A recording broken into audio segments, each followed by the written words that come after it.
Orang-orang yang merasa dirinya lebih baik dari orang lain, orang-orang yang merasa dirinya lah yang lebih pantas menjadi dzurriyyahnya Rasulullah Shallallahu Alaihi Wasallam, yang lain tidak. Orang-orang yang merasa lebih pantas menjadi orang dekatnya Allah, waliullah ini dalam tanda kutip, daripada orang lain. Mereka ini sebenarnya mirip dengan orang-orang Yahudi yang tidak mau beriman kepada Rasulullah Muhammad Shallallahu Alaihi Wasallam, sementara mereka sudah tahu di dalam kitab Taurat bahwa ya'ti mim ba'di ismuhu Ahmad, akan ada seorang yang bernama Ahmad, yang Ahmad itu akan menjadi Rasul, yang akan menjadi Nabi terakhir akhir zaman. Begitu Mbah. Makanya kaitannya besar, kaitannya erat sekali dengan masalah nasab ini. Sebagian habaib merasa bahwa dirinya lah yang lebih pantas menjadi dzurriyyah Rasulullah, yang lain tidak, dzurriyyah Wali Songo tidak, sehingga muncul statement, muncul muncul kalimat dari Habib Bahar bahwa Wali Songo tidak memiliki keturunan kecuali dari jalur ibu. Makanya dari statement inilah timbul keraguan di dalam hati saya, selain ada tesisnya Kiai Imad yang keraguan tersebut mengarah bahwa apakah benar habaib itu bukan dzurriyyahnya Rasulullah Shallallahu Alaihi Wasallam, karena sifat-sifat mereka ada kemiripan dengan orang-orang Yahudi, Pak. Mohon maaf, sebentar, ini belum selesai. Yang kedua, ini bukan cuma masalah habaib sebenarnya. Ini masalah kewalian. Mohon maaf ini. Jenengan juga nanti harus ngomentari ini, jangan. Iya. Komentari bisa saya. Nanti komentari juga. Masalah kewalian. Masalah waliullah ini juga ada juga yang menyabotase, hanya mereka sajalah yang pantas menjadi wali. Hanya merekalah, keturunan mereka lah yang pantas menjadi waliullah. Sehingga dari hal ini muncul saya terinspirasi ya, dan inspirasi saya itu juga ada hujahnya yang kemudian saya mengatakan bahwa semua manusia hakikatnya adalah wali, Mbah. Kenapa demikian? Karena memang ada kan wali itu kadang diposisikan di dalam hati manusia melebihi posisinya, dan ini juga tidak dibenarkan menurut agama. Karena ada ayat juga yang mengatakan a'udzubillahi minasyaitonirrajim wa ma Muhammadun illa rasul qad khalat min qablihir rusul afa imma ta'awin qutilan qalabtum ala aqabikum al-ayah. Dulu Kanjeng Nabi Muhammad Shallallahu Alaihi Wasallam oleh sebagian sahabat juga dikultuskan, sehingga pengkultusannya itu dikhawatirkan melebihi batas. Dikhawatirkan Nabi Muhammad Shallallahu Alaihi Wasallam diposisikan tidak pada tempatnya, sehingga turunlah ayat itu, Muhammad itu hanya seorang rasul, qad khalat min qablihir rusul, kan seperti itu. Nabi Muhammad adalah makhluk, dalam tanda kutip makhluk yang paling sempurna, dalam tanda kutip makhluk utusan Allah, dalam tanda kutip makhluk yang paling mulia di sisi Allah, tapi tetap makhluk. Nah, artinya jangan berlebihan di dalam memposisikan beliau. Dan ini masalah wali pada saat ini juga masih banyak, Mbah, yang berlebihan dalam memposisikan sifatul wilayah di dalam diri seseorang. Bahkan ada yang lebih ekstrim lagi, bahwa apa yang menempel pada diri seorang wali itu yang namanya karomah kadang sering diartikan barang-barang atau sesuatu yang berbau mistis. Ya, keramatnya hanya diartikan sebagai barang-barang yang mistik, yang di luar nalar, yang seolah-olah keramat itu bisa dipesan oleh seorang wali, sehingga orang-orang yang berbondong-bondong datang ke tempatnya para wali, baik yang sudah meninggal, yang sudah di alam barzah maupun yang masih hidup, datang ke sana untuk meminta sesuatu yang berbau mistis juga. Nah, ini makanya saya punya konsep bahwa hakikatnya bukan orang tertentu saja yang bisa menjadi waliullah. Kalau yang menjadi wali itu harus orang yang alim, bagaimana nasibnya orang yang bodoh? Kalau yang menjadi wali itu hanya orang-orang keturunan tertentu, bagaimana keturunan orang-orang yang tidak tahu agama kemudian ingin menjadi alim, ingin menjadi orang orang yang dekat dengan Allah. Sementara syariat ini diberikan untuk siapapun. Syariat ini untuk seluruh makhluknya Allah. Khususnya manusia, bukan hanya keturunan orang-orang soleh saja yang berhak menjadi wali. Makanya di dalam Al-Qur'an, ala inna awliya Allahi la khaufun alaihim wa lahum yahzanun alladzina amanu wa kanu yattaqun. Artinya bukan berarti para wali adalah mereka yang hidupnya tidak pernah merasa takut dan susah, Mbah. Bukan itu artinya kalau saya mengartikan ayat itu. Ala inna awliya Allahi la khaufun alaihim wa lahum yahzanun. Setelahnya ada ayat alladzina amanu wa kanu yattaqun. Ayat tersebut jangan diartikan ingat para wali Allah itu adalah mereka yang tidak pernah susah dan tidak pernah khawatir di dalam menjalani kehidupan. Yaitu orang-orang yang beriman, yang di dalam hatinya ada iman dan ada takwa kepada Allah. Saya tidak mengartikan ayat itu seperti ini. Tetapi kalau saya mengartikan ayat-ayat seperti itu, wahai orang-orang yang di dalam hatinya ada iman, wahai orang-orang yang di dalam hatinya ada takwa, ingat kalian adalah para kekasih Allah. Kalian adalah manusia-manusia, makhluk-makhluk yang begitu disayang oleh Allah Subhanahu wa taala. Siapapun kamu, baik orang yang alim, baik orang yang bodoh, baik orang yang ahli maksiat maupun ahli ibadah, semuanya sama. Yang penting di dalam hatinya ada iman dan takwa.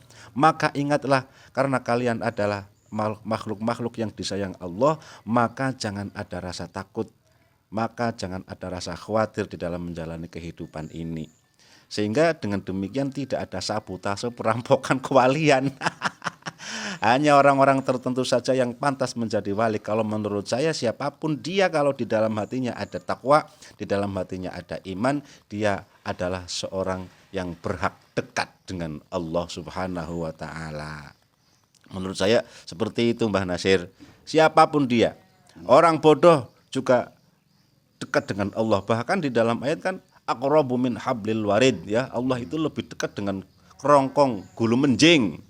Dan bukan hanya kerongkong gulu menjingnya orang yang alim saja, bukan kerongkong gulu menjingnya keturunan wali saja, tapi kerongkong gulu menjingnya setiap manusia. Allah itu pasti dekat. Hanya saja dari orang-orang yang dekat dengan Allah itu ada yang menyadari kedekatannya sehingga memupuk hubungan dia dengan Allah sehingga semakin mesra.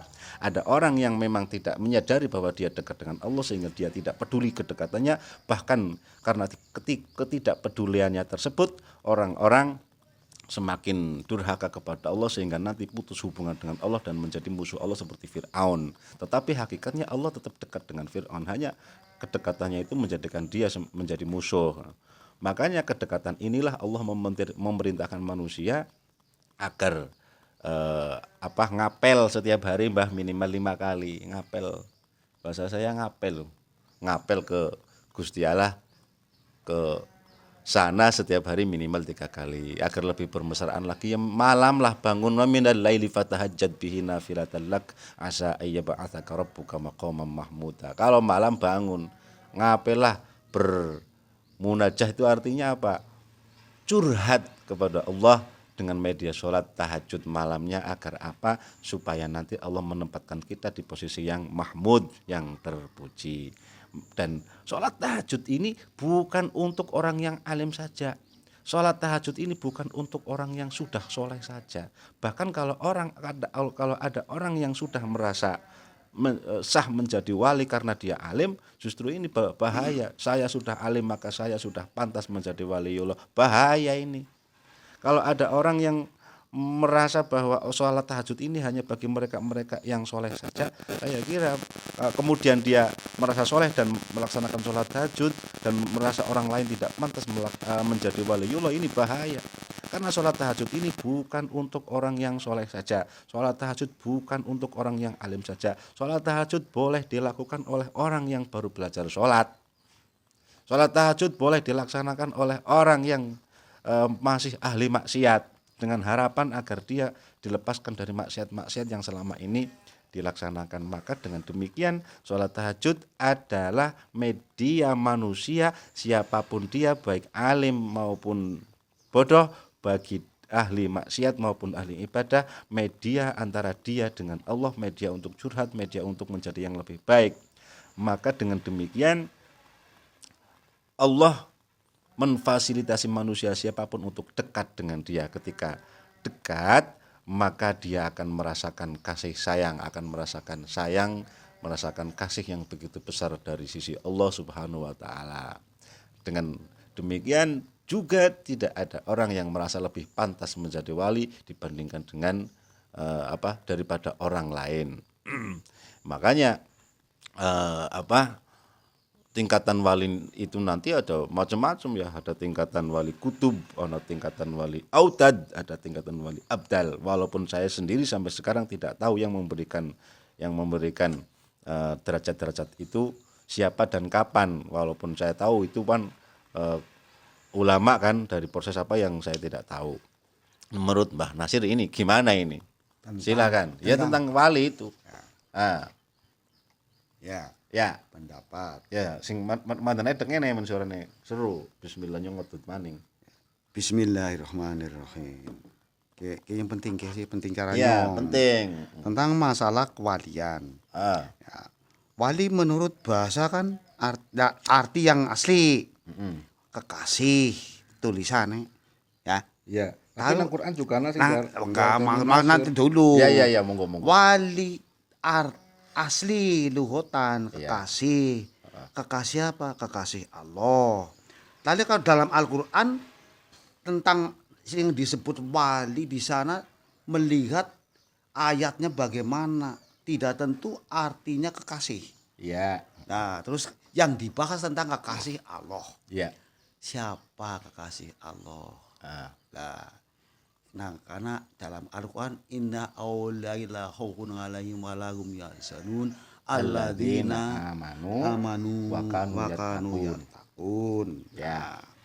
Orang-orang yang tidak takut dan tidak gemetar menghadapi situasi apapun di dunia ini.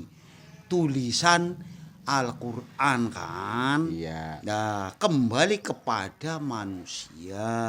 Manusia dibawahi oleh Allah punya rasa takut, itu pembawaan. Yakin? Ya. Takut melarat, takut orang mangan, tidak makan, mesti takut. Takut miskin, takut tak punya istri. Takut enggak, saya Oh, enggak. Terus takut macam-macam takut, malam-malam pergi sendirian takut. Ya kan takut. Namun saya pernah dengan Mbah Maslah, yang almarhum. Jangan tahu kita dalam cara enggak takut. Cara siapa, Mbah? Wong itu pembawaan. Kan takutnya tadi enggak begitu takut karena punya pedoman katanya. Cara gue takut. Ya. Nah, terus kembali kepada wali yang asli cara saya. Dari alladzina, orang yang beriman dan bertakwa kepada Allah. Iman orangnya seperti apa? Saya tidak tahu. Terus? Bertakwa seperti apa orangnya? Saya nggak tahu. Itu pedoman Al-Qur'an. Yang mengatakan itu orang bertakwa, itu orang beriman, saya tidak tahu. Yang hakiki ini, yang hakiki saya nggak tahu. Tapi secara ilmu yang saya sedikitlah sekelumit cara saya. Kalau Bapak Kiai Haji Wahid Maksum mengatakan semua orang Islam itu wali, ya sekarang saya kalau saya telusuri, saya pikir-pikir, ya ada benarnya. Tapi salah sih golek iki kan. Ada benarnya. Iya. Terus. Tapi cuman kalau dalam masyarakat umum tahunya kan pedomannya masyarakat umum, bukan kitab. Ini yang jadi komplain di mata masyarakat bukan pedoman, tapi sudah muktabar ya bahasanya, terkenal, populer. Kalau mengatakan itu wali, kan sudah mendengar orang lain itu wali. Nah, saya pernah baca buku keterangan tentang waliullah.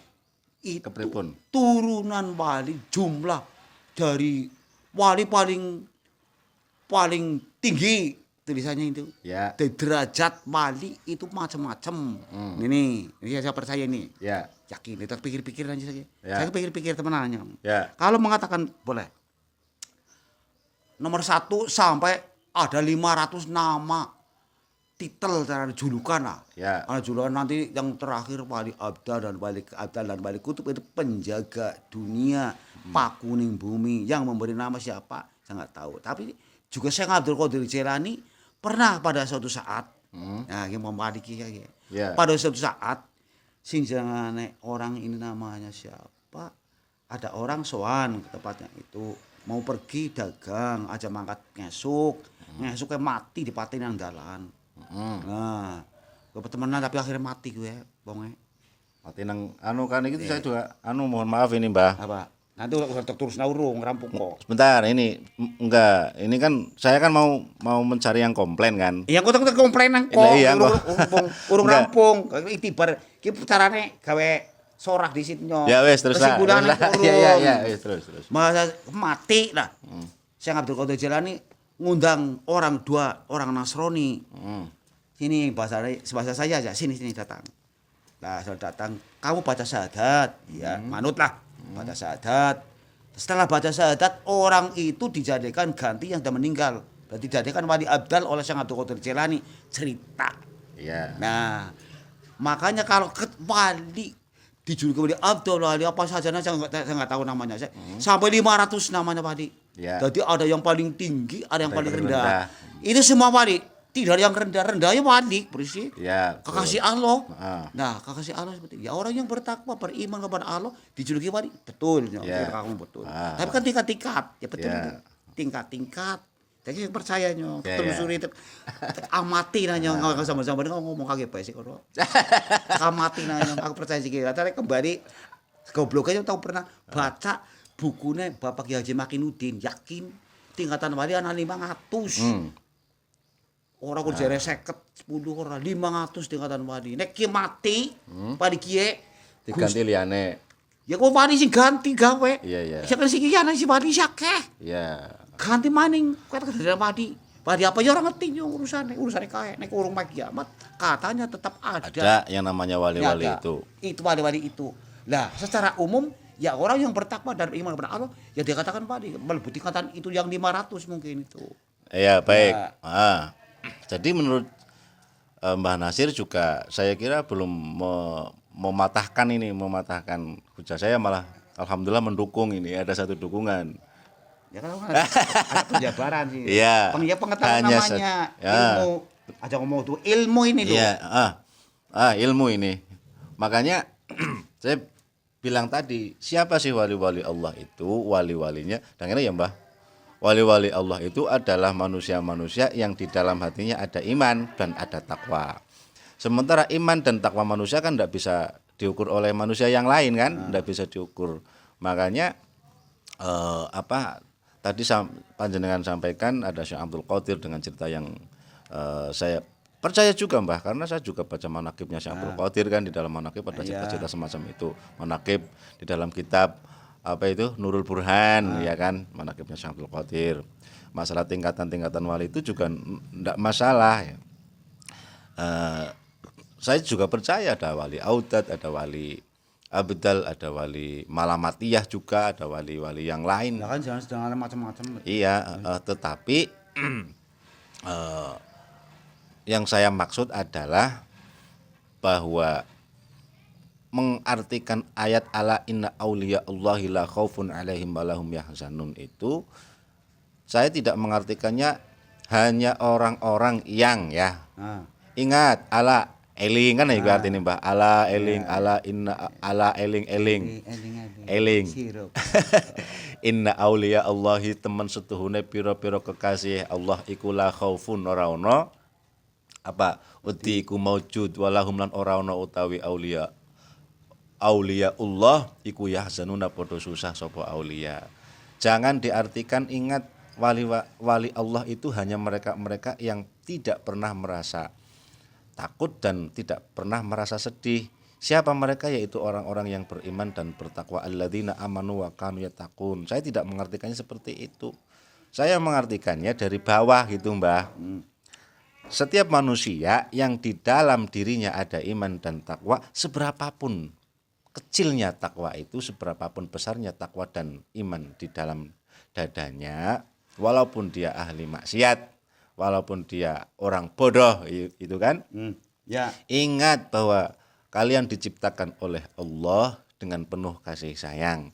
Allah menghendaki kalian itu kembali kepadanya. Allah itu menghendaki kalian itu menjadi manusia-manusia yang ingat dengan Tuhannya. Dan ingat suatu saat nanti kalian akan bertemu dengan Allah yang sangat mengasihi kalian, yang sangat menyayangi kalian lebih dari apapun. Ingat itu. Maka dari itu ingatlah kalian adalah kekasih-kekasih Allah. Maka dari itu jangan takut dan jangan khawatir dengan apapun yang sedang dihadapi. Jadi ketika mengartikan ayat itu seperti yang saya sampaikan tadi, semuanya masuk menjadi para wali-wali Allah. Hanya saja tingkatannya yang berbeda-beda.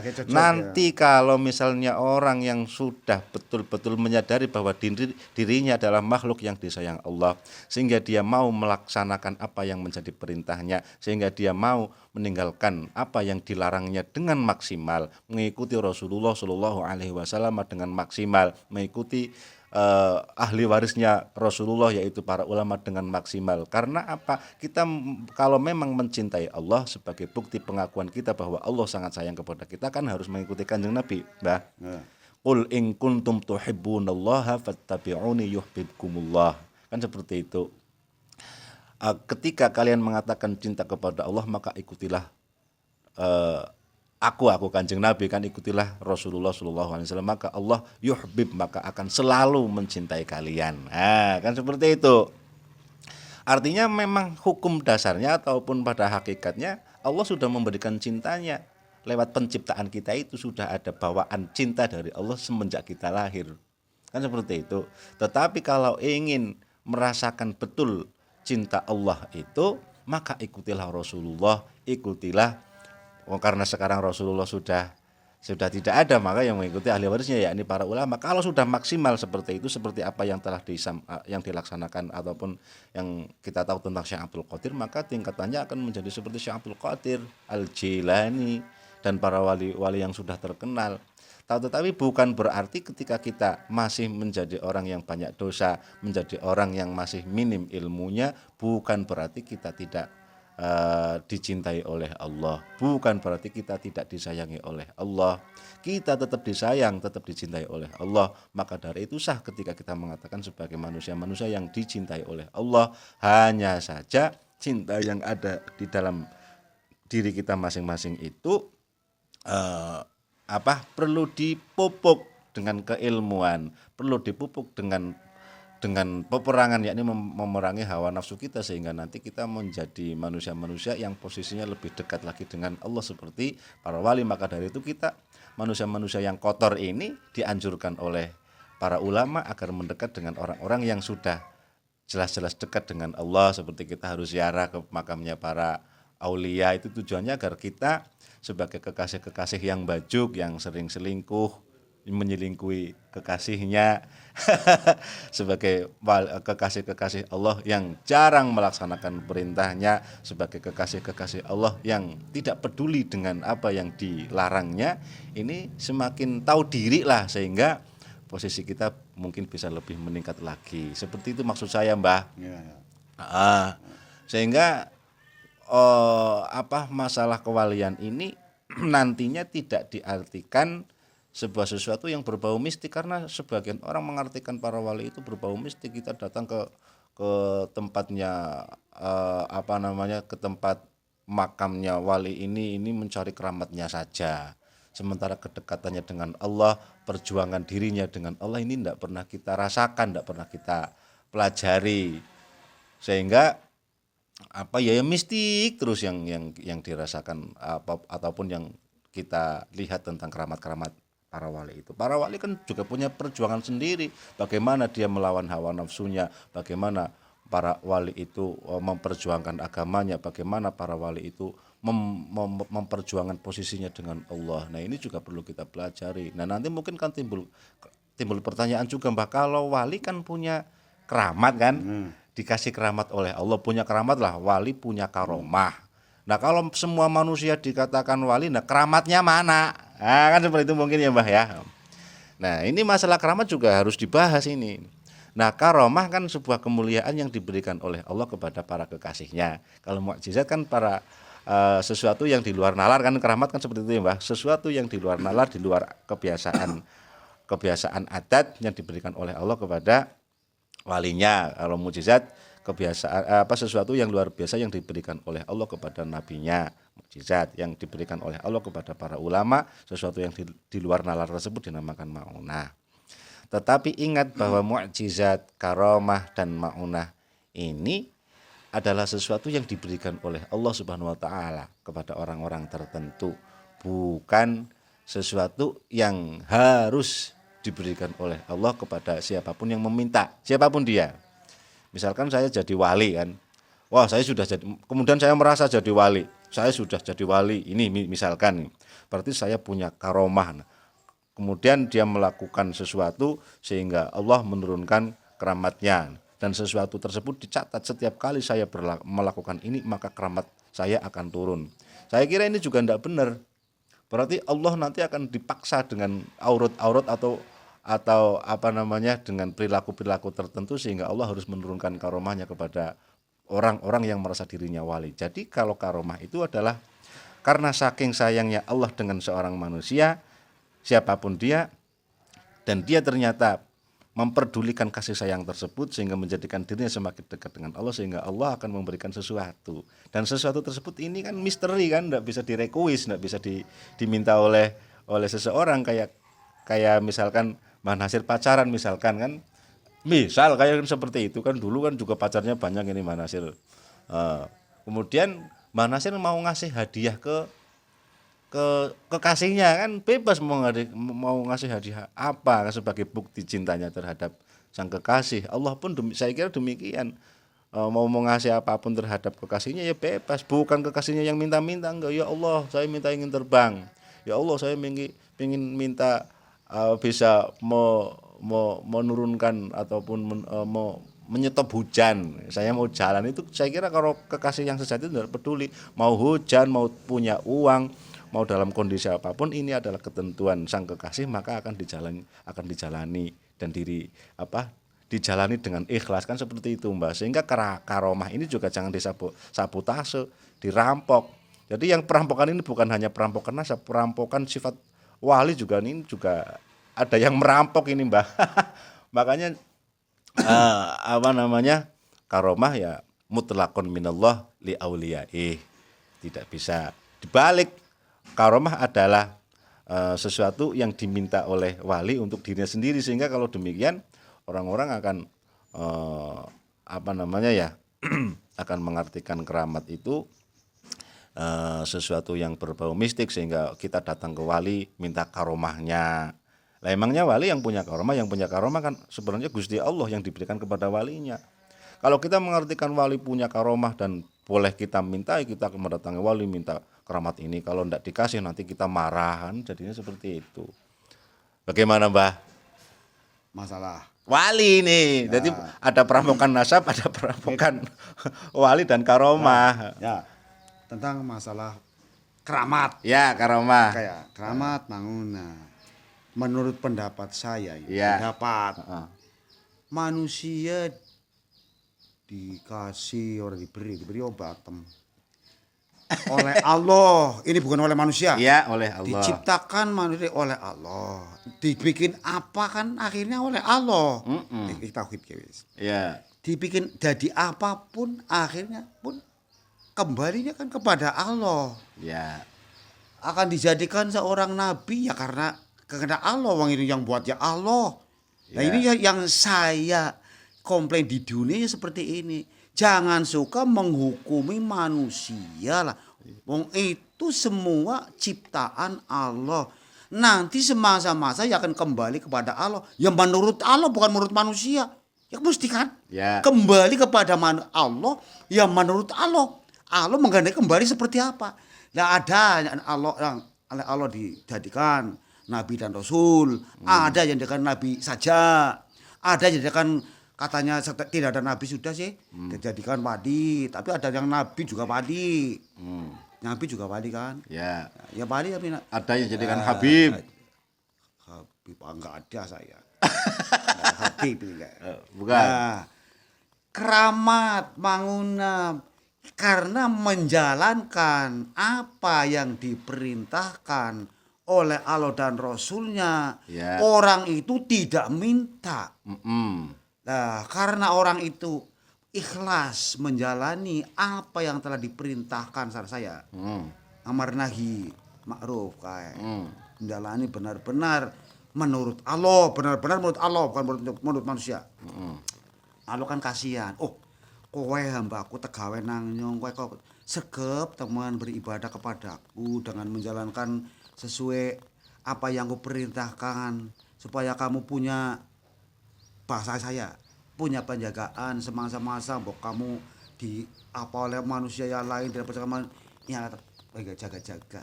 Kan gua tidak minta. Ya. Karena kehendak Allah kepada orang itu. Nah kalau ada wali ngaku wali keramat ala wali gemblung. Keramat kalau diminta-minta keramat gemblung. Jadi kalau aslinya keramat dikasih oleh Allah, manusia itu tidak minta, mesti. Apa Nabi pernah minta mujizat? Belum pernah ada Nabi minta mujizat. Allah yang mengasih mujizat. Ya, karena orang itu saya jadikan Nabi, jadikan Rasul. Nabi dan Rasul harus punya mujizat karena untuk suatu keistimewaan nanti kalau menyebar agama Islam, tabligh dipercaya tidak. Nabi itu pasti punya musuh, pasti itu. Wong dibuat oleh Allah pasti punya musuh. Tidak ada Nabi tidak punya musuh. Semua Nabi pasti punya musuh. Untuk ngimbangi perjuangan. Nah kalau musuh perjuangan apa? Lah iya musuh orang nggak punya musuh, perjuangan apa? Nah kene gawe pondok pesantren garap orang punya musuh, orang gugun yang mesti punya musuh. Itu perjuangan. Kayaknya ngomong kayak kiai bebah. Itu punya perjuangan.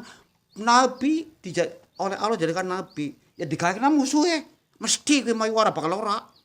Ngaji angel, ya mesti punya musuh. Musuh apa tantangan macam-macam kan.